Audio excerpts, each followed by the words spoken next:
എന്താണ് പറഞ്ഞിട്ടൊക്കെ ഒരു പത്രമുള്ള കാര്യം? ഈ ഇപ്പോഴത്തെ ഭാരവാഹികൾ ഇരിക്കുന്ന ഈ അസോസിയേഷനിൽ എൻ്റെ മുൻ അനുഭവത്തിൻ്റെ പേരിൽ എനിക്ക് ഇവിടെ വരാൻ ഏറ്റവും യോജിച്ച വസ്ത്രവും ഏറ്റവും നല്ല വസ്ത്രവും ഇത് തന്നെയാണെന്ന് എനിക്ക് തോന്നിയതുകൊണ്ടാണ് ഇങ്ങനൊരു വേഷത്തിൽ ഇവിടെ വന്നത്.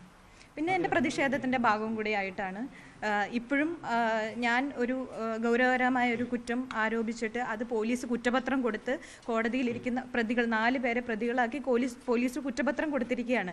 എന്നിട്ട് പോലും അവരിവിടെ ഭരണാധികാരികളായി തുടരുകയും മാത്രവുമല്ല അടുത്ത ടേമിലേക്ക് ഇവർ തന്നെ പ്രസിഡന്റും സെക്രട്ടറിയും ഒക്കെ ആയിട്ട് മത്സരിക്കുകയും ചെയ്യുകയാണ്. അപ്പോൾ എൻ്റെ പ്രതിഷേധത്തിൻ്റെ ഭാഗവും കൂടി ആയിട്ടാണ് ഞാനിത് ഈ വസ്ത്രം ധരിച്ചിരിക്കുന്നത്. കൂടാതെ ഈ അസോസിയേഷനിൽ ഇപ്പോഴത്തെ ഭാരവാഹികളിരിക്കുന്ന ഈ അസോസിയേഷനിൽ വരാൻ ഏറ്റവും ഉചിതമായ വസ്ത്രം ഇത് തന്നെയാണെന്ന് ഞാൻ വിശ്വസിക്കുന്നു.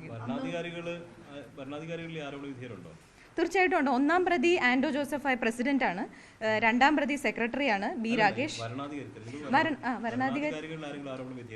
ഇല്ല, അതൊരാളല്ലേ ഉള്ളൂ, അത് പുറത്തു നിന്നുള്ള വ്യക്തിയാണ് വരണാധികാരി. ഞാൻ പറയുന്നത് ഭരണാധികാരികളെ കുറിച്ചാണ്, ഇവിടുത്തെ അസോസിയേഷൻ ഭരണാധികാരികളെ കുറിച്ചാണ് ഞാൻ പറഞ്ഞത്. അസോസിയേഷൻ്റെ ഇപ്പോൾ ഇലക്ഷൻ ഭരണാധികാരി എന്ന് പറയുന്നത് പുറത്തു നിന്നുള്ളൊരു വ്യക്തിയാണ്, ഒരു അഡ്വക്കേറ്റ് ആണ്. തീർച്ചയായിട്ടും നിലനിൽക്കുന്നുണ്ട്. ഇവിടെ സ്ത്രീകൾക്ക് സുരക്ഷിതമായ ഒരു ഇടമല്ല.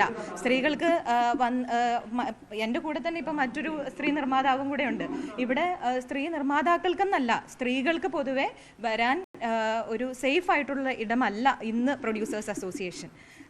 ഇത് പുരുഷന്മാരുടെ ഒരു കുത്തകയാക്കി വെച്ചിരിക്കുന്നത്. പ്രത്യേകിച്ച് പതിറ്റാണ്ടുകളായിട്ട് ഈ പറയുന്ന കുറച്ച് പേരുടെ ഒരു 10-15 പേരുടെ കുത്തകയാക്കി വെച്ചിരിക്കുന്ന ഒരു അസോസിയേഷനാണിത്. ഇവിടെ മാറ്റങ്ങൾ വരണം. ഏത് സ്ഥലത്താണെങ്കിലും കുറച്ച് പേര് അത് കൈയടക്കി വെച്ച് കഴിഞ്ഞാൽ അത് മുരടിക്കും. അപ്പോൾ ആ ഒരു അവസ്ഥയിലാണ് ഇന്നുള്ളത്. ഇന്ന് പ്രൊഡ്യൂസേഴ്സ് അസോസിയേഷൻ എല്ലാ സംഘടനകളിൽ നിന്നും താഴെയാണ് നിൽക്കുന്നത്. അത് ഇങ്ങനൊരു അവസ്ഥയിലേക്ക് ഇതിനെ എത്തിച്ചത് ഇപ്പോൾ ഇരിക്കുന്ന ഭരണാധികാരികളാണ്.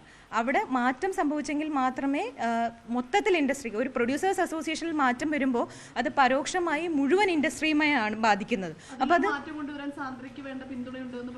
തീർച്ചയായിട്ടും ഉണ്ട്. പ്രൊഡ്യൂസേഴ്സ് അസോസിയേഷനിൽ ഇപ്പം ഞാൻ ഇലക്ഷന് ഈ മത്സരിക്കുന്ന വേളയിൽ ഞാൻ എല്ലാവരുമായിട്ട് സംസാരിച്ചതിൽ നിന്ന് എനിക്ക് മനസ്സിലാക്കിയത് ഒരു ഭരണവിരുദ്ധ വികാരം ഇവിടെ വളരെ ശക്തമായിട്ടുണ്ട്. മാത്രവുമല്ല നമ്മളൊരു പാനലായിട്ട് തന്നെയായിരിക്കും മത്സരിക്കുന്നത്. ഇത് മാറ്റം വരേണ്ടത് അനിവാര്യമാണ്. അത് എല്ലാവർക്കും, ഇത് ഈ നിർമ്മാതാക്കളുടെ സംഘടനയിലുള്ള എല്ലാവർക്കും ബോധ്യമുള്ളൊരു കാര്യമാണ് ഇവിടെ ഒരു മാറ്റം വരണം എന്നുള്ളത്. പാനൽ ഇപ്പോൾ അതൊക്കെ അറിഞ്ഞാൽ പോരെ. അത് എൻ്റെ പേര് നിർദ്ദേശിച്ചേക്കുന്നത് എൻ്റെ ഫാദർ, ഇവിടുത്തെ ഒരു പ്രൊഡ്യൂസർ തന്നെയാണ്. 2ാമത് ചെയ്തിരിക്കുന്നത് ഷീല ചേച്ചിയാണ്. തീർച്ചയായിട്ടും ഉണ്ട്. അല്ല, ഞാൻ പ്രൊഡ്യൂസേഴ്സ് അസോസിയേഷനിലേക്ക് വരാൻ വേണ്ടി ഈ വസ്ത്രം ചൂസ്, അത് ഇപ്പോഴത്തെ ഭരണാധികാരികൾ ഇരിക്കുന്ന അസോസിയേഷനിലേക്ക് വരാൻ ഇത് ചൂസ് ചെയ്തു എന്നുള്ള മാത്രമേ. അവർ തുടരില്ല. അതിൽ മാറ്റമുണ്ടാവും. അതിൽ ഞാൻ ഉറച്ചു വിശ്വസിക്കുന്ന നട്ടലുള്ളവരാണ് പ്രൊഡ്യൂസേഴ്സ് അസോസിയേഷനിലുള്ള മെമ്പേഴ്സ് എന്നാണ് ഞാൻ വിശ്വസിക്കുന്നത്.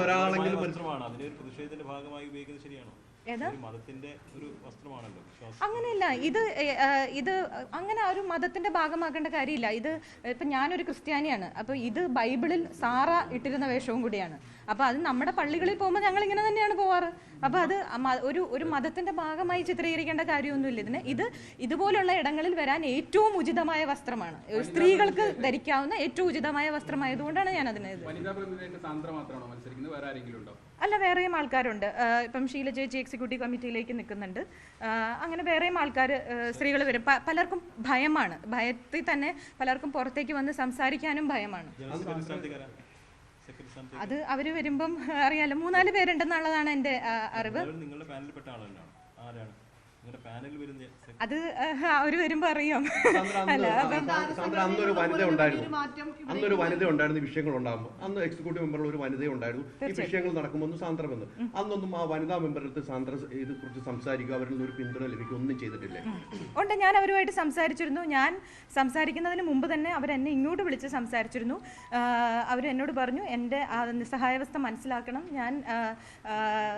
കാര്യം അവർക്ക് പാരമ്പര്യമായിട്ട് ഈ അസോസിയേഷനിലുള്ള ഉള്ള ആളുകളാണ്. അപ്പം എനിക്ക് ആ സിറ്റുവേഷൻ മനസ്സിലാവും. കാര്യം ഇത്രയും സീനിയർ ആയിട്ടുള്ള ആളുകളുടെ മുന്നിൽ പ്രതികരിക്കാൻ അവർക്ക് ബുദ്ധിമുട്ടുണ്ടാവും. പക്ഷേ പേഴ്സണലി അവരെന്നെ വിളിച്ച് പറഞ്ഞിരുന്നു എൻ്റെ നിസ്സഹായാവസ്ഥ കൊണ്ടാണ് എനിക്കൊന്നും പറയാൻ പറ്റുക. ഞാനും ഓർത്തു എന്തുകൊണ്ടാണ് സാൻഡ്രയ്ക്ക് അങ്ങനെ ഒരു മോശം അനുഭവം അവിടെ സംഭവിച്ചത് എന്ന് ഞാനും വിചാരിച്ചിരുന്നു എന്നൊക്കെ എന്നോട് വിളിച്ച് സംസാരിച്ചിരുന്നു. ഞാനിതിൽ പ്രത്യേകിച്ച് സ്ത്രീകളുടെ കാര്യത്തിൽ പുരുഷന്മാർക്ക് ധൈര്യമില്ലാത്തവിടുത്ത് സ്ത്രീകൾക്ക് ധൈര്യം ഉണ്ടാവുമെന്ന് ഞാൻ എക്സ്പെക്ട് ചെയ്യുന്നത് തന്നെ തെറ്റല്ലേ? താങ്കളുടെ അംഗത്വം തന്നെ കോടതി നടപടികളാണ് ഇപ്പം നിലനിർത്തിയേക്കുന്നത്. അതെ, അതായത് നിലനിർത്തിയേൽക്കുന്നതല്ല, അവർ ചെയ്തത് തെറ്റായ പ്രവൃത്തിയാണ്. ഞാനൊരു കംപ്ലൈൻറ്റ്, എനിക്കുണ്ടായ ഒരു മോശം അനുഭവം തുറന്നു പറഞ്ഞപ്പോൾ അവർ അതിന് പകരം എന്നെ പുറത്താക്കുകയാണ് ചെയ്തത്. അത് തെറ്റായ തീരുമാനമാണെന്ന് പറഞ്ഞിട്ട് കോടതി അതിനെ സ്റ്റേ ചെയ്യുകയാണ് ചെയ്തത്. നടപടി പൂർത്തിയായിട്ടില്ല. അതുപോലെ തന്നെ ഇപ്പം ഇവിടെ ആരെന്ത് ചോദ്യം ഉന്നയിച്ചാലും അവരെ പുറത്താക്കുക എന്നുള്ളൊരു രീതിയാണ് പ്രൊഡ്യൂസേഴ്സ് അസോസിയേഷനിലുള്ളത്. ഇപ്പോൾ ഷീല ചേച്ചി കുറച്ച് ചോദ്യങ്ങൾ ഉന്നയിച്ചിരുന്നു, പ്രൊഡ്യൂസേഴ്സ് അസോസിയേഷനെ സംബന്ധിച്ച് ചില കാര്യങ്ങൾ ചോദിച്ചിരുന്നു. അതിന് അവർക്ക് ഉടനെ ഷോക്കോസ് നോട്ടീസാണ് പ്രൊഡ്യൂസേഴ്സ് അസോസിയേഷൻ കൊടുത്തത്. ഷോക്കോസ് നോട്ടീസ് ഇതിൻ്റെ പുറകെ ഓരോ അതിന് അവർക്ക് വരുന്ന ചിലവെന്ന് പറയുന്നത് 35,000 രൂപയാണ്. ഇത് ഓരോ നിർമ്മാതാവിനും അത് സാധ്യമല്ല. അതുകൊണ്ടാണ് ആരും കംപ്ലൈൻ്റ് ആയിട്ട് മുന്നോട്ട് പോകാത്തത്. ഇപ്പം സ്ത്രീകൾ തന്നെ മോശം അനുഭവം പറയുമ്പോൾ നമുക്ക് ഏറ്റവും പറയാൻ പറ്റുന്നത് ഇവരോടാണ്. അപ്പം നമുക്കുണ്ടായേക്കുന്ന മോശം അനുഭവം അവരുടെ അടുത്ത് ഷെയർ ചെയ്യുമ്പോൾ അത് പരിഹാസത്തോടെയാണ് അവർ കാണുന്നത്. ഇപ്പോൾ പ്രത്യേകിച്ച് ലിസ്റ്റിൻ അതിനെ കളിയാക്കി അത് എന്താ പറയുക, ഞാൻ ഒരു പൊതുമാധ്യമങ്ങളിൽ അങ്ങനെ പറയാൻ പാടില്ല, അത്രയും മോശമായിട്ടാണ് ഒരു പുരുഷൻ മോശമായി പെരുമാറി എന്ന് പറഞ്ഞപ്പോൾ ലിസ്റ്റിൻ സ്റ്റീഫൻ അത്രയും മോശമായിട്ടാണ് അവരോട് പ്രതികരിച്ചത്. ഇപ്പോൾ ഈ ഇലക്ഷനൊക്കെ നിൽക്കുന്നു എന്നറിഞ്ഞിട്ടാണോ ഇപ്പോൾ സാന്ദ്രയ്ക്കെതിരെ പല ഭാഗത്തുനിന്നും മാനനഷ്ട കേസ് വരുന്നുണ്ട്? അതെ, ഞാൻ മാനനഷ്ട കേസ് ഇതിന്റെ ഭാഗമായിട്ട് വന്നതാണ്. ഞാൻ നിൽക്കുന്നു എന്ന് പറഞ്ഞാൽ അവർ ഭയന്നു. എന്തിനാണ് ഭയക്കുന്നത്? ഇത് മാറിക്കൊടുക്കാൻ തയ്യാറാവണം. അവർ എന്നും ഈ കസേര കെട്ടിപ്പിടിച്ചുകൊണ്ടിരിക്കുക എന്ന് പറയുന്നത് ശരിയായ കാര്യമല്ലല്ലോ. ആളുകൾ മാറി വന്നെങ്കിൽ മാത്രമേ പുരോഗതി ഉണ്ടാവുള്ളൂ. ഇപ്പം ഞാൻ തന്നെ ഈ അസോസിയേഷനിൽ ഈ പ്രാവശ്യം പ്രസിഡന്റായി ജയിക്കുകയാണെങ്കിൽ അടുത്ത ടേമിൽ ഞാൻ ഇരിക്കില്ല. ഞാൻ മാറിക്കൊടുക്കണം. പുതിയ ആളുകൾക്ക് അവരുടെ പൊട്ടൻഷ്യൽ കാണിക്കാൻ അതിനുള്ള അവസരം ഉണ്ടാക്കി കൊടുക്കണം. അതിന് സമ്മതിക്കാതെ വർഷങ്ങളായിട്ട് 10-15 പേര്, ഇപ്പം ഹേമ കമ്മിറ്റിയിൽ പറയുന്ന പോലെ, ഒരു പവർ ഗ്രൂപ്പ് എന്നൊക്കെ പറയുന്ന പോലെ 10-15 പേര് അടക്കി വാഴുന്ന ഒരു അസോസിയേഷനാണിത്. അതാണ് ചോദിക്കാൻ വന്നത്. ഈ ജനാധിപത്യമായ രീതിയിലാണ് കഴിഞ്ഞ വർഷങ്ങളൊക്കെ തെരഞ്ഞെടുപ്പിന് മുമ്പൊക്കെ ഉണ്ടാവാറുള്ളത്. ഇങ്ങനെ പോളിംഗ് അങ്ങനെയൊക്കെ ഉണ്ടാവാറുണ്ട്. അത് സമാജത്തിലൂടെ തെരഞ്ഞെടുക്കുകയാണോ പതിവ്? അല്ല, ഇവിടെ പാനൽ ഉണ്ടാവാറുണ്ട്. ആ പാനലിനാണ് ആൾക്കാർ വോട്ട് ചെയ്യുന്നത്. അതുപോലെയാണ്. ഇപ്പൊ വേറെ ആരും ഇവർക്കെതിരെ വരുന്നില്ല. ഇപ്പൊ പോലും പ്രസിഡന്റ് ആയിട്ട് നിൽക്കുന്നത് ശ്രീ ബി രാകേഷ് ആണെന്നാണ് എൻ്റെ അറിവ്. അദ്ദേഹത്തിനെതിരായി നിൽക്കാൻ ഞാനല്ലാതെ വേറൊരാളില്ല ഇവിടെ. അപ്പോൾ അത് തന്നെ പരിതാപകരമായ ഒരു സിറ്റുവേഷൻ ആണ്. മുന്നോട്ട് വരുന്നില്ല ആളുകൾ. മത്സരിക്കണ്ടേ? ഈ 2-ാം തീയതിയാണ് ഇതിൻ്റെ അവസാന ഡേറ്റ്. നോമിനേഷൻ സമർപ്പിക്കേണ്ട അവസാന ഡേറ്റ്. 4-ാം തീയതി സ്ക്രൂട്ടണിയാണ്. അപ്പോൾ ഇനിയും എനിക്കെതിരെയുള്ള അവരുടെ ഒളിയമ്പുകൾ ഇരിക്കുകയാണെന്നുള്ളത് എനിക്കറിയാം. എന്നാലും ഈ നോമിനേഷൻ തള്ളാനായിട്ടുള്ള എല്ലാ പരിപാടികളും എല്ലാ ആസൂത്രണങ്ങളും അവർ നടത്തുന്നുണ്ട്. എന്നാൽ പോലും ഞാൻ ഒരു